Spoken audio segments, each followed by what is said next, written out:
주님께서 여러분과 함께 영과 함께 루카가 전한 거룩한 복음입니다. 주님 영광 받으소서.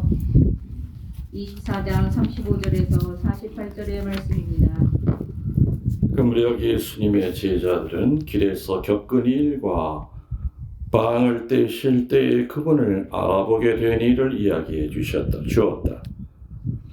그들이 이러한 이야기를 하고 있을 때 예수님께서 그들 가운데 서시어 평화가 너희와 함께하고 그들에게 말씀하셨다. 그들은 너무나 무섭고 두려워 유령을 보는 줄로 생각하였다. 그러자 예수님께서 그들에게 이르셨다. 왜 놀라느냐? 어찌하여 너희 마음에 여러 가지 의혹이 있느냐? 내 손과 내 발을 보아라. 바로 나다. 나를 만져보아라. 유령은 살과 뼈가 없지만 나는 너희도 보다시피 살과 뼈가 있다. 이렇게 말씀하시고 나서 그들에게 손과 발을 보여주셨다. 그들은 너무 기쁜 나머지 아직도 믿지 못하고 놀라워하는데 예수님께서 그들에게 여기에 먹을 것이 좀 있느냐고 물으셨다. 그들이 구운 물고기 한 토막을 드리자 예수님께서는 그것을 받아 그들 앞에서 잡수셨다. 그리고 그들에게 이르셨다. 내가 전에 너희와 함께 있을 때 말하는 것처럼 나에 관하여 모세 율법과 예언서와 시편에 기록된 모든 것이 다 이루어져야 한다. 그때 예수님께서는 그들의 마음을 여시어 성경을 깨닫게 해주셨다. 이어서 그들에게 이르셨다. 성경에 기록된 대로 그리스도는 고난을 겪고 사흘 만에 죽은 이들 가운데서 다시 살아나야 한다. 그리고 예루살렘으로부터 시작하여 죄의 용서를 위한 회개가 그의 이름으로 모든 민족들에게 선포되어야 한다. 너희는 이 일의 증인이다. 주님의 말씀입니다. 그리스도님 참여합니다. 앉으십시오.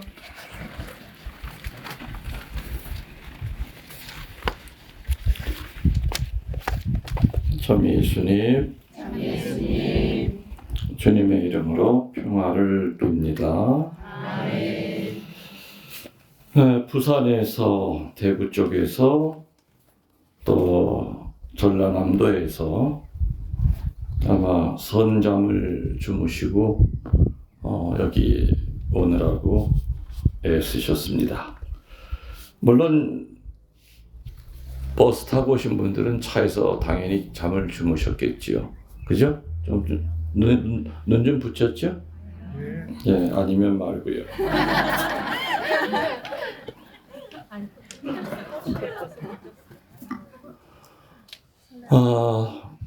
여기 미사할 때 내가 항상 먼저 묻는 말이 있어요. 여러분들 어떻게 오셨습니까? 주님께서 오셔서 왔어요. 네, 이제 아주 착한 국민학생처럼 대답을 아주 잘하시네. 맞죠? 주님이 불러주셔야만 오는 것이죠. 거룩한 땅은 그래요. 영화 보러 간다든지 음식점은 주님이 안 불러주셔도 여러분이 알아서 가죠. 하지만 거룩한 땅은 하느님이 선택해서 불러내야만 오는 땅이. 겉으로 볼 때는 다 자기가 계획 세워서 신청해서 또 누가 가자고 그래서 또 어떤 분은 마지못해 또 온 사람도 있을 수도 있고 그렇지만은 이 거룩한 땅은 아무나 밟는 땅이 아니라 하나님께서 불러주셔야만 오시는 땅이다. 아까 말씀드린 것처럼 이곳에는 상상할 수 없이 많은 성인들의 유해가 우리 미사하는 모습을 지금 바라보고 계시지요. 그리고 여러분들을 위해 전구해주고 계실 거라는 거 믿으셔야 됩니다. 아멘. 불렀으니 하실 말씀이 있을 것이고 또 부르셨으니 주실 게 있었겠죠? 오늘 하실 말씀은 사제의 입을 통해서 하실 거예요. 또 이곳에 머물면서 바람을 통해서도 또 하실 거고 흔들리는 나무 잎을 통해서도 여러분에게 말을 건네실 겁니다. 그리고 주실 건 뭐냐? 치유의 은사가 이곳에서 내리고 또 어둠이 있을 때는 어둠을 물려치는 구마의 은혜도 또한 이곳에서 내릴 거라고 하는 거. 그거를 여러분들이 첫째 자리에 마음 두지 않으시면은 여기 100번 왔다가도 그냥 좋다, 공기 좋다 그러고 가시는 거죠.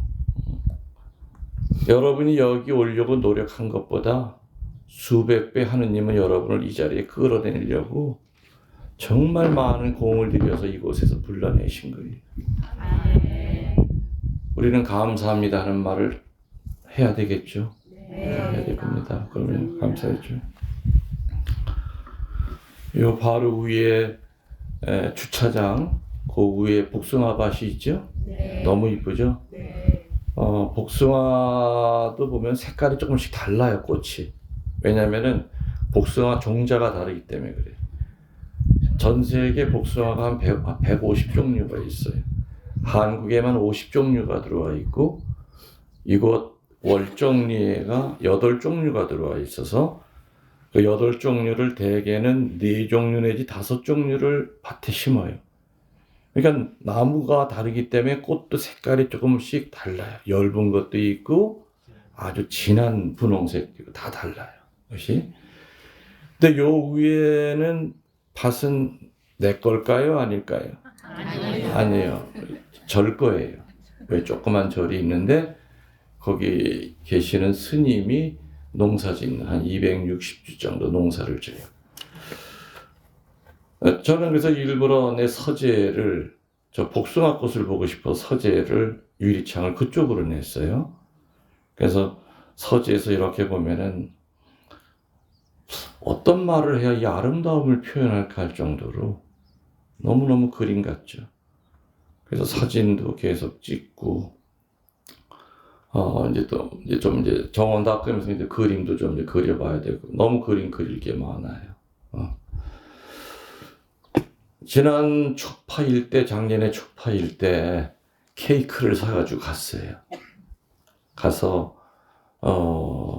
축가도 불러드리고 축하합니다 부처님 부처님의 생일을 그 스님이 울먹울먹거리더라. 상상도 못할 일이겠죠, 그죠? 신부님이 그것도 어려운 신부님이 케이크 사가지고 그때 저기 충주에 있는 교사들 몇 명 같이 가자. 가서 우리 축하 불러드리자. 밥 한 그릇 이렇게 먹고 왔었어요. 여기도 대웅전이 조그만 게 있는데 그게 크진 않아. 들어가 보니까는 한 20명이 채 못 들어가는 작은 대웅전이에요. 그래서 이렇게 그 부처님한테 인사드리고 생일 축하한다고 해피 버스데이 투 유. 자, 여러분들 예수님과 부처님의 차이가 있어요. 뭐예요? 생각 나오는 대로 틀려도 상관없어. 부처님은 무조건 불구라고 예수님께서 배울 때 성스러움으로 채워주고 부처님은 해탈을 하시고 우리는 부활을 했어요. 하여튼 뭐 중얼. 내가 정리해 드릴게요. 부처님과 예수님의 첫 번째 헤어스타일이 달라요. 그죠? 두 번째 몸무게 차이가 많이 나요. 틀려요, 맞아요.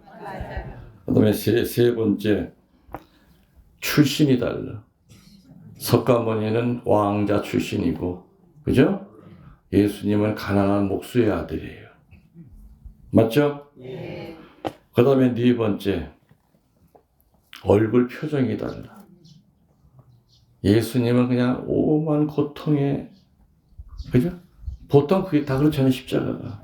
물론 여기는 부활 십자가이기 때문에 환하게 웃지만 대부분은 그냥 괴로운 표정. 그리고 이제 끝났구나.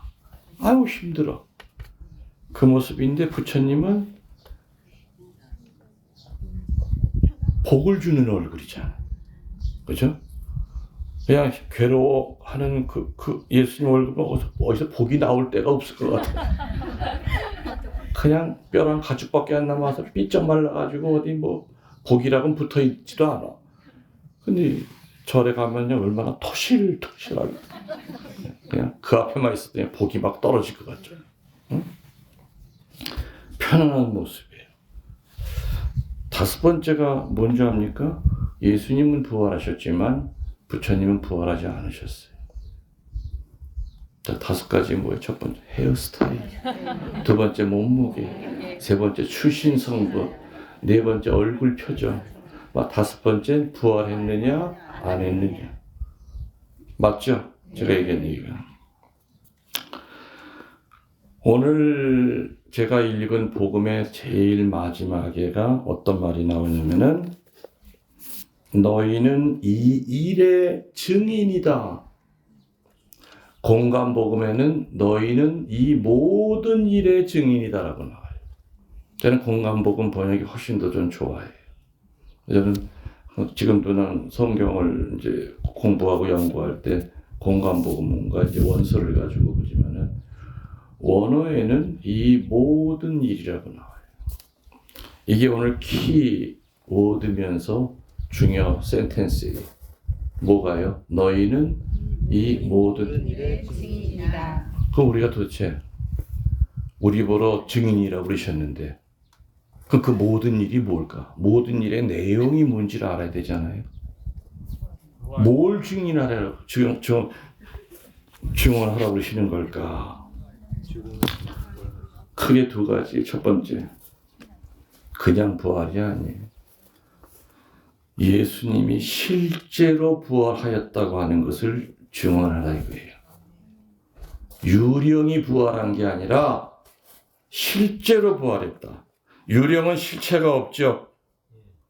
뼈도 없고 살도 없어요. 그렇지만은 예수님은 유령이에요? 아니에요. 그래서 오늘 예수님은 내 손과 내 발을 보아라. 만져보아라. 유령은 못 만져요. 그래도 안 믿으니까 뭐라 그래요? 생선 한 토막 좀 달라고 그래요. 유령이 먹어요?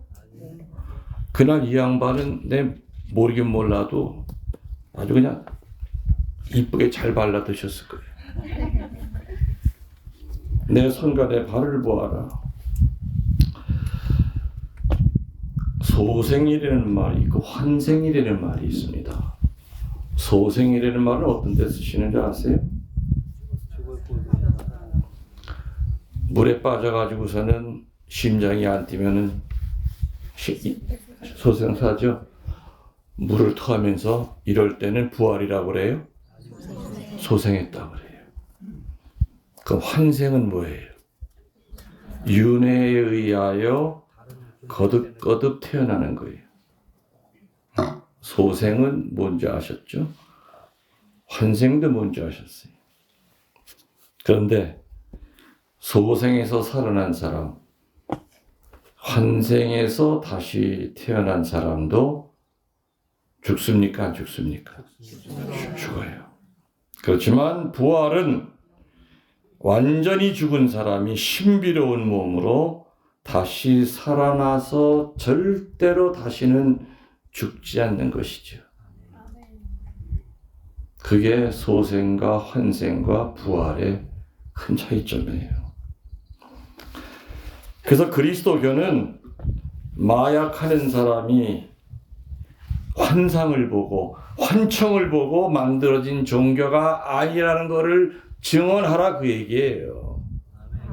우리는 헛개비를 쫓는 그런 집단이 아니라는 거, 정말로 부활하셔서 살과 피를 가지고 그런 예수님의 그 부활을 증언하려는 얘기죠. 천주교 신자들은 마약에 취해서 아니면 교주의 감언 이설에 홀려서 인생을 망치는 사이비 집단이 아니라는 것을 증명하려는 거예요. 어디에? 온 세상에. 내 주변에 있는 이방인들에게, 하나님을 모르는 사람들에게, 사이비 집단에 우리는 그런 이론이 아니라는 거 증명하려는 얘기죠. 아멘. 두 번째로 뭘 증명하려는 거냐? 부활을 하려면 반드시 십자가의 과정을 겪어야 된다는 것을 증언하려는 거예요. 예수님이 편하게 있다가 부활하신 거 아니죠? 그 상상도 못할 그 어마어마한 고통을 겪으면서 돌아가시고 부활하셨어요. 그래서 반드시 여러분이 영적으로 부활을 하려면 반드시 십자가라고 하는 거를 끌어안고 살아야 돼요. 십자가 없는 부활, 그야말로 그건 사이비 집단이에요. 십자가 없는 부활, 부활은 좋아하는데 난 십자가는 싫어한다면 천주교 떠나시는 게 나아. 그건 그리스도교 신자가 아니에요. 그냥 주먹을 믿고 사세요. 돈을 믿고 살든지. 십자가라고 하는 것은 모든 것이 실패하고 잘못되었을 때 최후 수단으로 취한 조치가 아니었죠. 하느님의 계획의 한 부분이라고 하는 것을 우리들은 세상에 증언해야 돼요. 십자가가. 그래서 십자가 없는 구원은 있을 수가 없죠. 나에게 닥치는 크고 작은 고통을 사랑하지 않고는 절대로 부활할 수 없다는 것을 이 세상에 증언해야 된다는 얘기입니다. 증인이 돼서 모욕감 느끼고 배신감 느끼고 미움과의 싸움에서 승리하지 못하면 영원한 부활은 꿈도 꾸지 말라는 것을 증언하라는 겁니다. 억지로 지는 십자가라 해도 주님께서는 찬미와 영광이 될 수 있다. 내가 억지로 지는 십자가라 하더라도 주님께는 찬미와 영광이 될 수 있다. 솔직히 여러분들 십자가 기쁘게 못 지잖아요. 맞죠? 나도 그래. 아니 십자가 자체가 고통인데 어떻게 그걸 기쁘게 져? 대부분은 억지로 져요. 그래도 억지로 지는 십자가라 하더라도 하느님께는 영광이 된다는 거죠. 예수님 십사처 할 때 지나가던 기레네 사람 시몬이 기쁘게 진 거예요? 맥도 모르고 끌려 나온 거예요. 그때 당시는 십자가에 손만 대도 3년 동안 재수가 없었어. 왜? 십자가는 피 말려 죽이는 흉물 덩어리예요. 근데 기레네 사람 시몬은 덩치가 남보다 커. 그냥 로마 병정 눈에 띈 거야. 너 이리 나와봐. 너 덩치 이리 나와봐. 이것도 대신죠. 이미 그때는 예수님이 십자가 지기 전에 태형을 다 하셨죠. 덩어리고 뭐고 다 갈갈이 다 찢어져서 피가 이미 십자가에는 피 범벅이 된 그런 십자가였어요. 그걸 지라고 하니 누가 창으로 찔러대니까 할 수 없이 진 거예요. 억지로 진 거예요. 죽기보다 싫었지만 기레네 사람 시몬은 졌잖아요. 그래도 그 시몬이 지고 올라가는 사이에 예수님은 기력을 회복하셨잖아요. 그죠? 여러분들이 기레네 사람 시몬이 돼야 돼요. 억지로 지는 십자가라 하더라도 예수님한테는 얼마나 큰 힘이 되는지 모른다는 거, 그거를 세상에 증언하는 그 뜻입니다.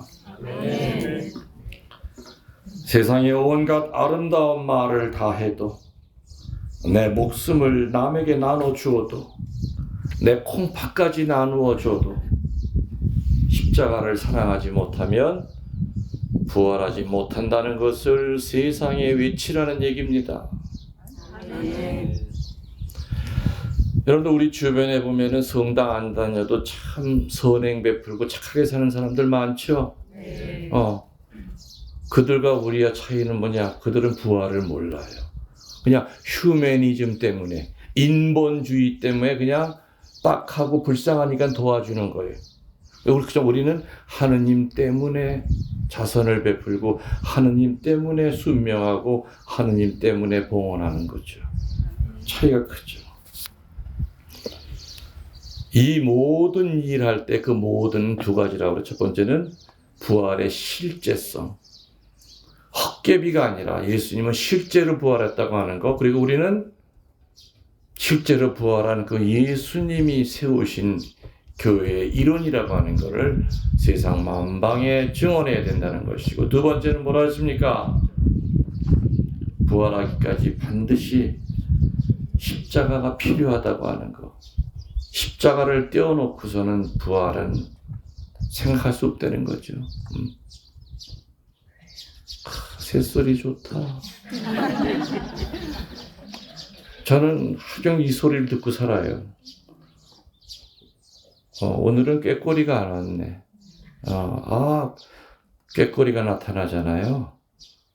얘네들은 딱 꼬리 내려. 얼마나 꾀꼬리 소리가 아름다운지. 꾀꼬리가 어떻게 울어요? 아이고. 꾀꼴 같은 소리야.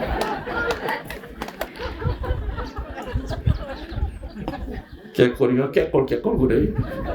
개구리가 걷지. 전혀 달라 이름이라. 너무 아름다워. 몰라 여러분들 아마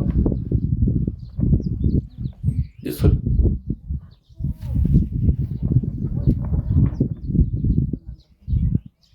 저쪽 산에서 나네 지금. 깨꼬리 소리. 나죠. 깨꼬리 소리 나. 어떤 때는 이제 유리창 앞에 벚나무 앞에 앉아가지고 울잖아요. 우는 게 아니라 노래하잖아요. 어떻게 조그만 너가 어떻게 그렇게 이쁜 소리가 나오니? 꾀꼬리. 자기 또 내가 안 얘기할 때도 금세 나타나.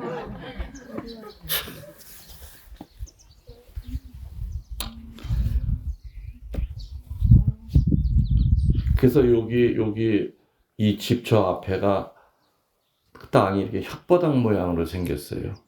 그쪽에선 보이죠? 왜 혓바닥 모양인 줄 알아요? 여기 왔다가 가면서 약 오를 때 그 입으로 혓바닥으로 해놓은 거예요. 저 내 혓바닥이야 저거. 여기 왔다 가면 약 오르지?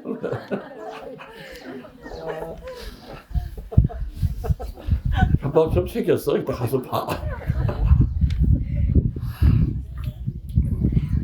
자, 증언의 내용이 뭔지는 두 가지 확실히 여러분들이 이해하셨죠? 네. 자, 그 다음에는 이제 뭐냐? 증언하는 자가 어때야 되느냐? 이게 또 중요해요. 증언의 내용은 알지만 증언하는 사람이 어떤 사람이어야 되냐는 것도 중요해요. 첫 번째, 증언하는 자는 증언하는 내용을 정확히 알고 증언해야 돼요. 맞죠?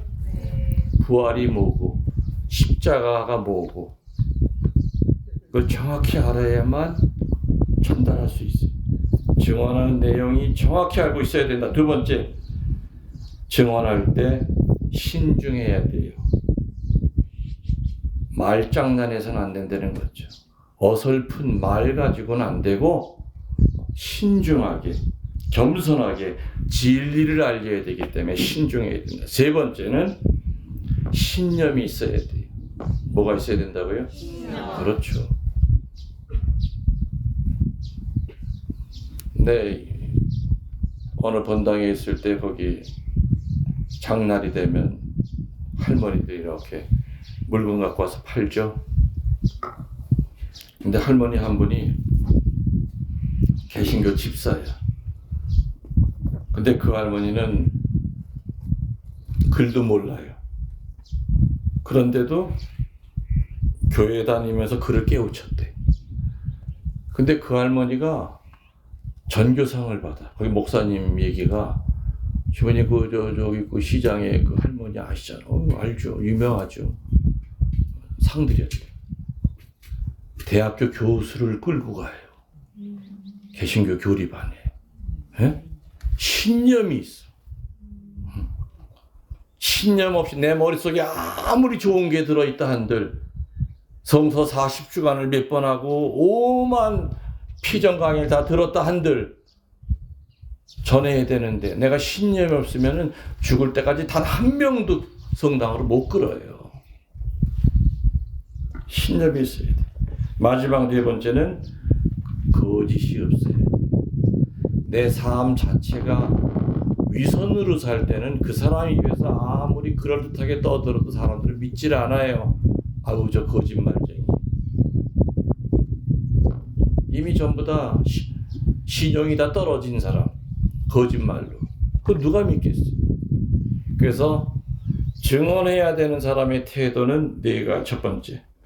정확히 알고 증언해야 된다. 두 번째, 신중해야 된다. 허튼 소리 하면 안 된다. 말장난해서는 안 된다. 어설프게 말장난해서는 안 된다. 세 번째, 신념이 있어야 된다. 네 번째, 거짓이 없어야 된다. 그리스도의 증언에 힘이 있으려면 다섯 번째가 또 있어. 성령이 도와주셔야 된다. 그래서 누군가를 전교하려고 할 때, 그리고 증언하려고 할 때 제일 먼저 청해야 될 것은 성령께. 저는 항상 피정이든 뭐든 항상 속으로 짧게라도 주님 오늘 제 입술을 가지십시오. 저 돌처럼 굳은 저 사람의 마음을 녹여주십시오. 인간의 마음으로는 해결이 안 됩니다. 좀 도와주십시오. 성령께 도움을 청하지 않으면은 앞에 있는 네 가지가 다 완벽하게 채워졌어도 다 그건 헛거리는 거예요. 성령께 도움을 청해야 된다. 성령이 나를 지배하여 내 입을 지배하여 부끄럼 없이 담대하게 불의에 굽히지 않고 예수님의 십자가와 그리고 부활을 증언할 수 있다는 얘기입니다. 아멘. 아멘. 주님이 우리를 증인으로 임명하셨으니 그 책임을 우리는 기쁜 마음으로 다해야 되겠죠? 분명히 주님의 심판대 앞에 서게 될 때 우리는 서로의 증인이 되어 증언해야 됩니다. 저는 한평생 사제로 살면서 나로 인하여 연결된 사람들을 증언해야 돼요. 응? 본당 신부로서 양들 한 사람 한 사람에 대하여 하느님 앞에 증언을 할 겁니다. 양인 여러분들은 목자인 나에 대하여도 언젠가는 심판대 앞에서 증언을 해 주셔야 돼요. 그렇기 때문에 결론은 뭐냐? 그때가 되면 서로 좋게 증언하자. 그죠? 미리 약속하자 이거예요. 나도 여러분들 좋게 얘기해 줄 거예요. 개떡처럼 사는 신자라 하더라도 시둣교처럼 더 얘기해 줄 거예요. 그러니까 여러분도 나를 증언할 때 좋게 얘기해 줘.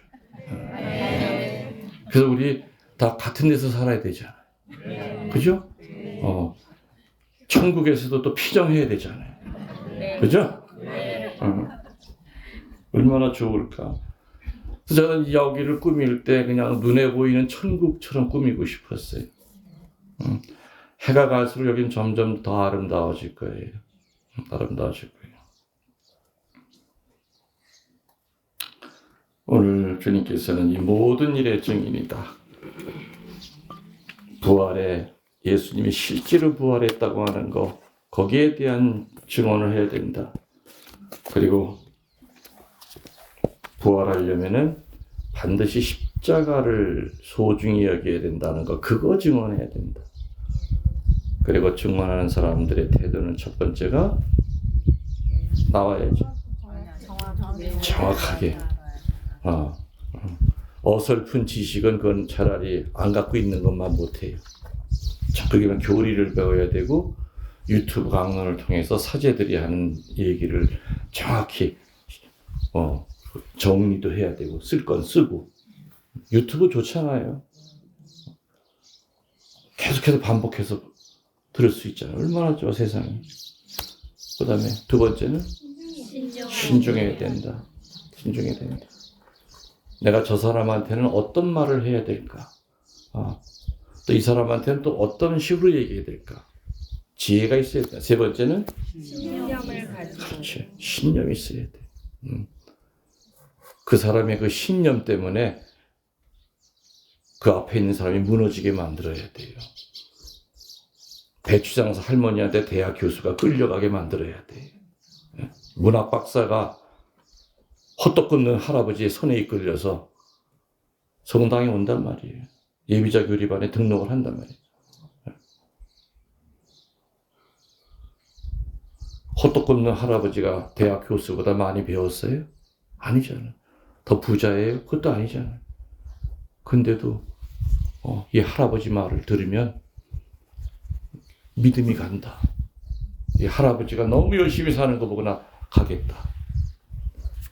그 다음에 마지막은 성령의 도우심을 받아야 된다. 이것이 바로 증언하는 자들의 태도예요.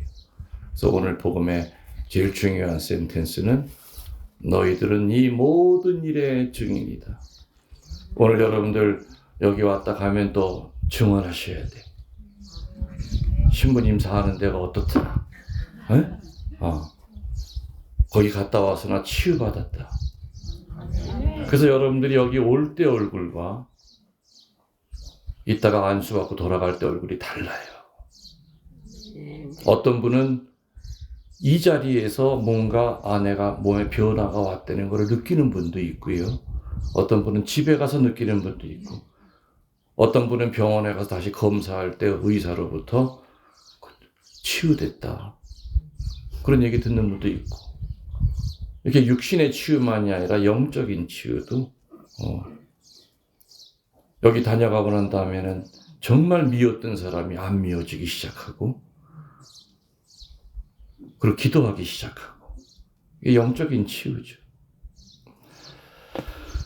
오늘 이 미사와 또 이곳에 머무는 동안 하느님 성모님께서 우리를 도와주셔서 부르신 것만큼 합당한 축복을 주시기를 청하도록 합시다. 아멘. 우리의 신앙을 고백하겠습니다. 전능하신 천주 성부 천지의 창조주를 저는 믿나이다.